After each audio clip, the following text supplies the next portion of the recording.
হযরত আইয়ুব তাহের আল কুর্দি রহমাতুল্লাহ আলাই। আমি ওনার মাজার জিয়ারত করে আসছি। উনি বয়ান করেছেন ইউটিউব দেখে, আর আমি নিজের এই দুই চর্ম চোখে দেখে আসছি।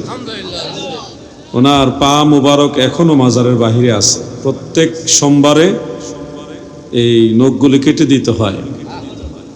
উনি ছিলেন সুলতান সালাউদ্দিন আইয়ুবী রহমাতুল্লাহ আলাইহের চাচাতো ভাই।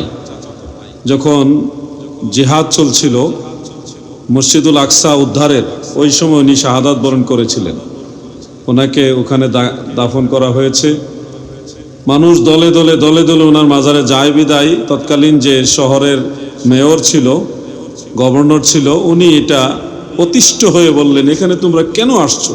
এই লোক আল্লাহর ওলি নাকি চুর বাটপার নাকি কি, এটা তোমরা কিভাবে গ্যারান্টি দিলা? এই কথাটা আল্লাহর ওলির হৃদয়ে খুব ব্যথা লাগছে এবং সাথে সাথে মাজারের ভিতর থেকে লাথি দিয়েছে। এই লাথির ঠেলায় কিন্তু গভর্নর চলে গেছে জাহান্নামে। আল্লাহর ওলির পা এখনো বাহিরে আছে। আপনারা যদি এটা আরো ভালোভাবে জানতে চান, গুগলে উইকিপিডিয়াতে গিয়ে আপনারা সার্চ দেন, ওনার নাম লিখে ইংলিশে অথবা বাংলায় অথবা আরবিতে যে কোনো ভাষায় ওনার নাম লিখেন, হযরত আইয়ুব তাহের আল কুর্দি রহমাতুল্লাহ আলাইহি। এই নামটা লিখলে ওনার মাজারের ছবি, ওনার পায়ের ছবি পর্যন্ত আছে। একদল মানুষ অস্বীকার করেছিল যে এটা মানুষের পা না, এটা কৃত্রিম পা। তখন মানুষেরা ভালো ভালো ডাক্তার, তৎকালীন যারা ডাক্তার, তাদেরকে দিয়ে সিরিঞ্জের মাধ্যমে পায়ের ভিতর থেকে রক্ত সংগ্রহ করেছে। সেই রক্ত নিয়ে ল্যাবের মধ্যে টেস্ট করিয়েছে। টেস্ট করে প্রমাণ পেয়েছে, প্রমাণিত হয়েছে যে এটা মানুষের রক্ত। মারহাবা, এটা কৃত্রিম পা নয়, এটা অরিজিনাল পা। একাধিকবার এরকম টেস্ট করা হয়েছে। তো আল্লাহর ওলিদের সম্পর্কে আমাদের বিশ্বাস, তারা আল্লাহর ওলি, তারা আল্লাহর বন্ধু। ইন্তেকালের পরেও তারা মাজার শরীফে জীবিত থাকে।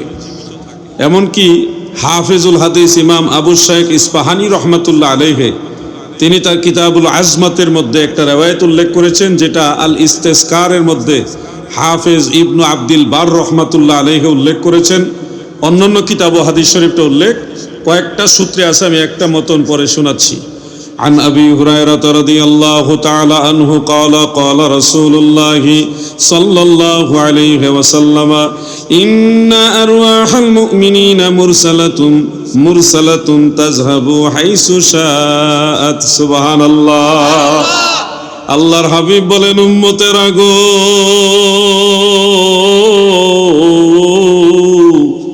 শুনে রাখো, আমার উম্মতের মাঝে মুমিন বান্দা যারা, মুমিনে কামিল যারা, তারা এন্তেকালের পরেও তাদের রূহগুলো মুরসালাতুন প্রেরিত হয়।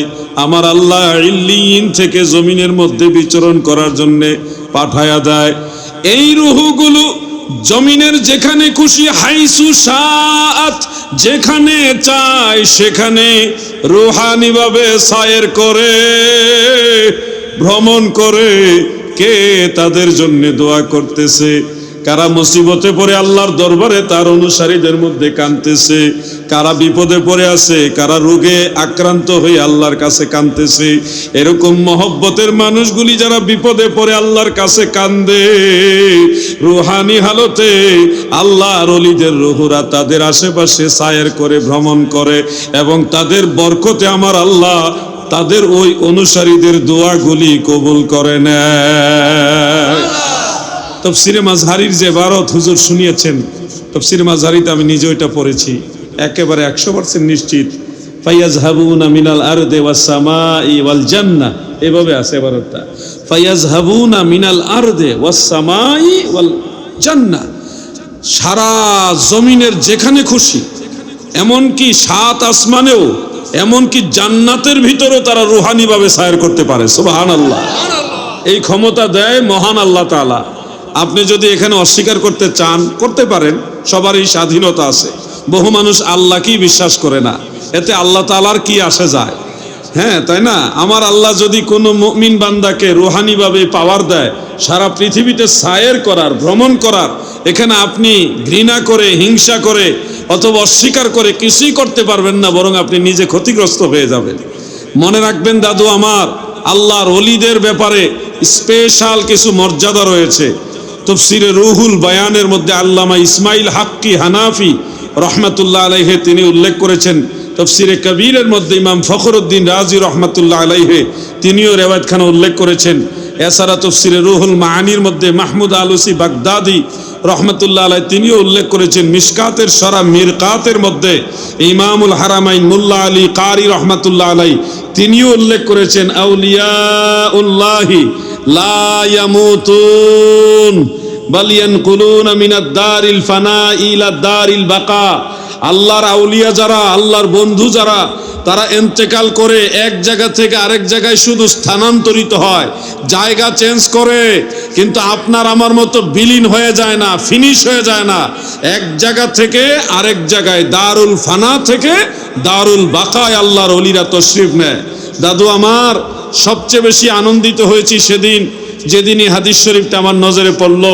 ইমাম ইবনু আব্দুল বার রহমাতুল্লাহ আলাইহি আত-তামহিদের মধ্যে হাদিসখানা উল্লেখ করেছেন, আল ইস্তিসকারের মধ্যে উল্লেখ করেন, প্রিয় নবীজির সহিহ হাদিস, যখন কোনো জায়রিন জিয়ারতকারীরা আল্লাহর ওলিদের মাজারের পাশে জিয়ারত করতে যায়, মুমিনে কামিল যারা তাদের মাজারের কাছে জিয়ারত করতে যায়, প্রিয় নবীজি বলেন আমার ওই মুমিন উম্মত যারা কবরে আছে, আল্লাহর ওলি যারা, তারা ওই মাজারের ভিতর থেকে জায়রিনদেরকে দেখতে পায় এবং তাদের কথার আওয়াজ শুনতে পায়। সুবহানাল্লাহ।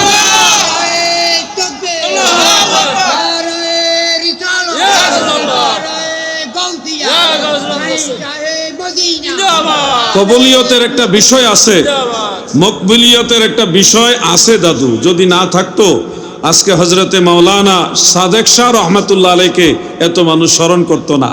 ওনাকে আল্লাহ ভালোবাসে বিদায় আপনাদের কানে কানে ফেরেশতাদের মাধ্যমে আল্লাহ জানাই দিয়েছে তোমরা তার স্মরণে আয়োজন করো।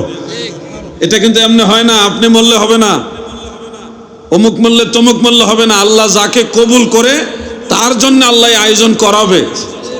যাকে ইচ্ছা তাকে দিয়া মিলায় তৌহিদের মেলা, কেউ বুঝিতে পারে না রে ওলি আল্লাহর খেলা। ও যুবক ভাই আমার, আমরা তাসাউফপন্থী, তরিকতপন্থী, আমরা এমন অনেক কিছুই আমার আপনার আমাদের জীবনে দেখেছি যেগুলি আপনারা শুনলে শিহরিয়ে উঠবেন, বিশ্বাস করতে আপনাদের কষ্ট হবে, কিন্তু এটাই বাস্তব। আপনি দেখেন হযরত ঈসা আলাইহিস সালাম, তিনি এমন এক ক্ষমতাধর নবী এবং রসুল ছিলেন, জন্ম থেকে অন্ধ মানুষ, জন্ম হওয়ার পরে জগৎটাকে সে কোনোদিন চোখ দিয়ে দেখতে পারেনি, এই সৌভাগ্য তার হয়নি। এরকম অন্ধ মানুষের চোখের উপরে যখন ঈসা নবী এইভাবে হাত মাসেহ করে দিতেন, মুহূর্তের মধ্যে ওনার চোখ ভালো হইতো এবং দেখতে পাইতো। এগুলি কোনো কাল্পনিক কথা নয়, আল কোরআন, কোরআনুল কারীমের কথা, আল্লাহ নিজে বয়ান করেছেন।